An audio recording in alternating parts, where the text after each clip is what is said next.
जय श्री कृष्ण सा। आप सभी का आपके अपने चैनल आरजे भक्ति जोन पर स्वागत है। सभी को सूर्य सप्तमी की हार्दिक शुभकामनाएं। सनातन धर्म में सूर्य देव को ऊर्जा, स्वास्थ्य और जीवन का मुख्य आधार माना गया है। सूर्य के बिना जीवन की कल्पना ही नहीं की जा सकती। रथ सप्तमी सूर्य की पूजा का एक बहुत ही खास पर्व है जो हर साल माघ महीने में आता है। इस दिन को अचला सप्तमी, सूर्य जयंती और माघी सप्तमी भी कहा जाता है। धार्मिक मान्यताओं के अनुसार इसी दिन सूर्यदेव अपने दिव्य रथ पर सवार होकर पहली बार पृथ्वी पर प्रकट हुए थे। कहा जाता है कि इस दिन सूर्य की पहली किरण धरती पर पड़ी थी। इसीलिए रथ सप्तमी को सूर्य उपासना का बेहद शुभ दिन माना जाता है। इस दिन सच्चे मन से सूर्य की पूजा करने से व्यक्ति को अच्छा स्वास्थ्य, धन और समाज में मान सम्मान मिलता है। पंचांग के अनुसार माघ के शुक्ल पक्ष की सप्तमी तिथि 24 जनवरी 2026 शनिवार को रात 12:40 से प्रारंभ हो रही है और 25 जनवरी 2026 रविवार की रात 11:11 पर समाप्त होगी। उदय तिथि के अनुसार रथ सप्तमी का पर्व 25 जनवरी 2026 रविवार को मनाया जाएगा और रविवार के दिन रथ सप्तमी का आना अत्यंत ही शुभ माना जाएगा। रथ सप्तमी को सूर्य देव के जन्मदिन के रूप में मनाया जाता है।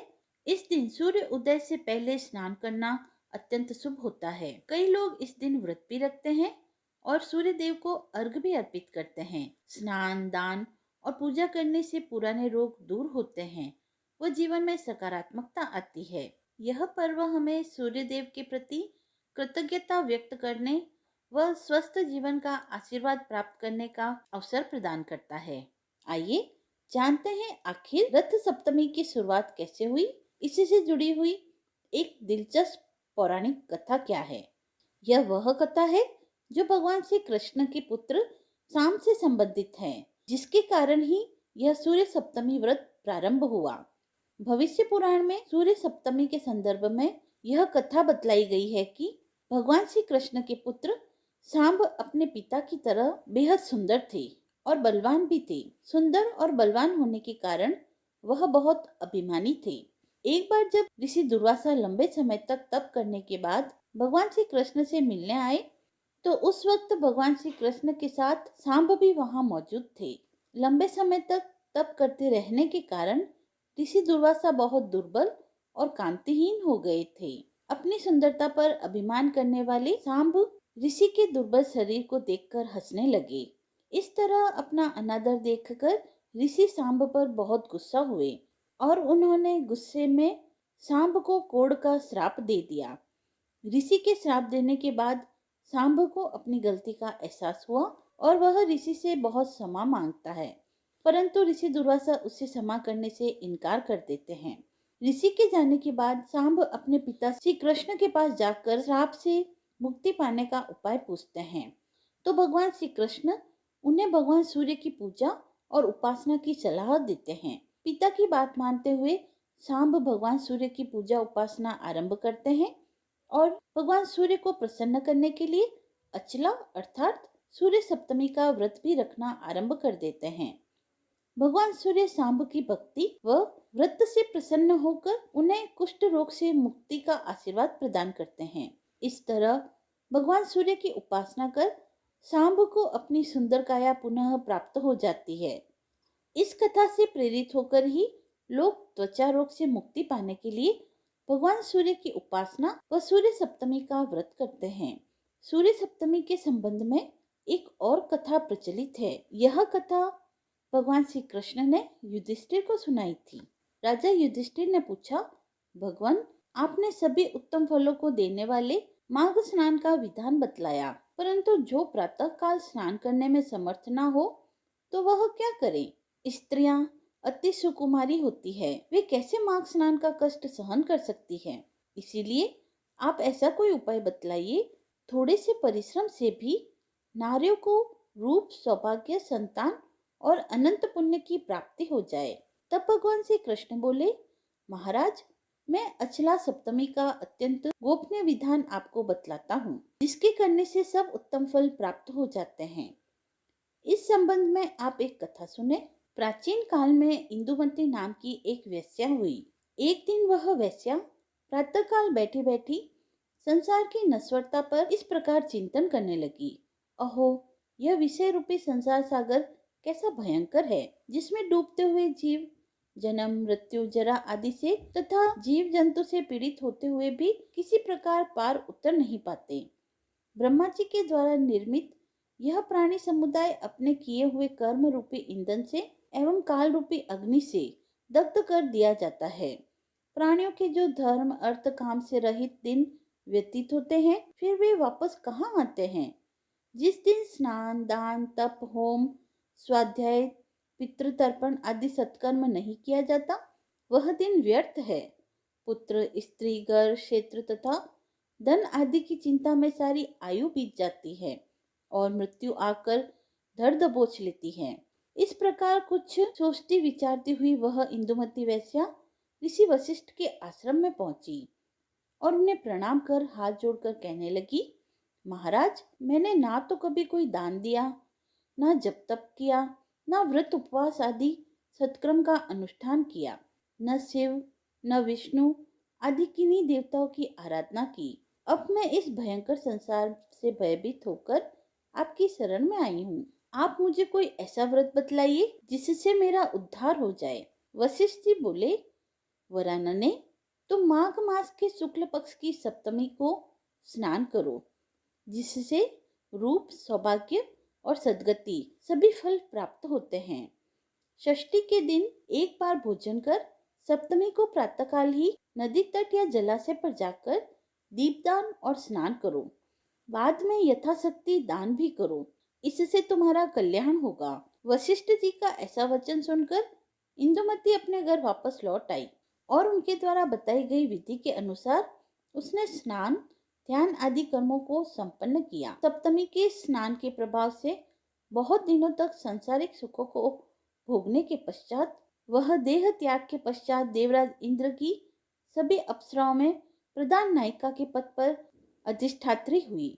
सूर्य सप्तमी का यह व्रत संपूर्ण पापों का व्रत करने वाला तथा सुख सौभाग्य में वृद्धि करने वाला है। फिर राजा युधिष्ठिर ने पूछा, भगवान, अचला सप्तमी का महात्म्य तो मैंने आपसे सुना, कृपा कर अब स्नान का विधान भी बतलाइए। भगवान श्री कृष्ण बोले, महाराज, षष्ठी के दिन सूर्य नारायण का पूजन करें। यथासंभव सप्तमी को प्रातःकाल उठकर नदी सरोवर पर जाकर अरुणोदय आदि वेला में बहुत सवेरे ही स्नान करना चाहिए। स्वर्ण चांदी तथा ताम्र के पात्र में कुसुम की रंगी हुई बत्ती और तिल का तेल डालकर दीप प्रज्वलित करें। हृदय में भगवान सूर्य का ध्यान करें। फिर दीपक को जल के ऊपर तैरा दें। फिर स्नान कर देवता तथा पितरों को तर्पण दें और चंदन से कणिका सहित अष्टदल कमल बनाए। उस कमल के मध्य में शिव पार्वती की स्थापना कर प्रणव मंत्र से पूजा करें और पूर्वाधिकार सविता अर्क सहस्त्र किरण तथा सर्वात्मा का पूजन करें। इन नामों के आदि में ओमकार तथा अंत में नमः पद लगाएं, जैसे ओम भान नमः, ओम रव नमः लगाएं। इस प्रकार पुष्प धूप दीप नैवेद्य तथा वस्त्र आदि उपचारों से विधि पूर्वक भगवान सूर्य की पूजा कर स्वयं स्थानम गम्यताम यह कहकर विसर्जित कर दे। फिर ब्राह्मण को वस्त्र तिल गौ और दक्षिणा दें और कहें, भगवान सूर्यदेव मुझ पर प्रसन्न हो, तथा यथाशक्ति अन्य ब्राह्मणों को भी भोजन कराकर व्रत समाप्त करें। जो भी स्त्री पुरुष इस विधि से अचला सप्तमी का व्रत करते हैं, स्नान करते हैं, उन्हें संपूर्ण माघ स्नान का फल प्राप्त होता है। साथ ही जो भी भक्त इस कथा को कहेगा, सुनेगा तथा लोगों को इसका उपदेश करेगा, वह उत्तम लोक को अवश्य प्राप्त करेगा। ओम सूर्याय नमः। आइए अब जानते हैं सूर्य सप्तमी के दिन की जाने वाली पूजा की विधि। सूर्य सप्तमी के दिन सुबह जल्दी उठें। वह दैनिक क्रियाओं से निवृत्त होकर किसी जलाशय नदी नहर में सूर्य उदय से पहले स्नान कर लें। स्नान के बाद उगते हुए सूर्य की आराधना करें। जलाशय नदी या नहर के समीप खड़े होकर भगवान सूर्य को अर्घ दें। इसके बाद शुद्ध घी का दीपक जलाएं। कपूर धूप लाल पुष्प से भगवान सूर्य नारायण की उपासना करें। उसके पश्चात दिन भर भगवान सूर्य के नामों का स्मरण करें और अगर संभव हो तो अपाहिज, गरीब व ब्राह्मणों को अपनी क्षमता के अनुसार दान अवश्य करें। दान के रूप में वस्त्र, भोजन, दूसरी उपयोगी जरूरतमंद वस्तुएं दी जा सकती है। सूर्य को भक्ति और विश्वास के साथ प्रणाम करें। तत्पश्चात सूर्य के ओम सूर्याय नमः मंत्र का 108 बार जप करें। ऐसा करने से भगवान सूर्य की कृपा दृष्टि प्राप्त होती है। वह व्यक्ति को आरोग्य और निरोगी काया का आशीर्वाद प्रदान करते हैं।